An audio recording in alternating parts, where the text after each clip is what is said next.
నారాయణపేట పట్టణంలోని జీషాన్ హిమాలయ రెస్టారెంట్లపై మున్సిపల్ అధికారులు ఆకస్మిక దాడులు చేశారు. ఆహార పదార్థాలను, కిచెన్లను పరిశీలించారు. స్థానిక జీషాన్ రెస్టారెంట్లలో చికెన్, మటన్, చేపల మాంసాలకు ఎలాంటి పరిమితులు, గడువులు లేకుండా ఫ్రిడ్జ్లో ఉంచినట్లుగా గుర్తించారు. అలాగే తాజా చికెన్, మటన్ మాంసాలను ఫ్రిడ్జ్లో నిల్వ చేసినట్లుగా తెలుస్తుంది.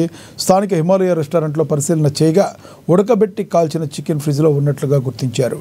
అదే మాంసం ప్రజలకు సరఫరా చేస్తున్నట్లుగా తేలింది. సీజ్ చేసి మాంసాన్ని హైదరాబాద్ ల్యాబ్కు పంపించామని, ల్యాబ్ రిపోర్ట్ వచ్చిన తర్వాత రెస్టారెంట్పై చర్యలు తీసుకోనున్నట్లుగా అధికారులు వెల్లడించారు.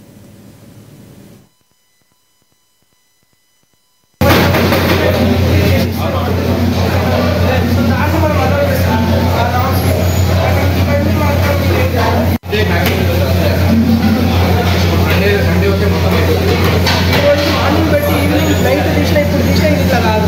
2 days మినిమం ఫ్రీజర్లో ఇట్లా కాదు.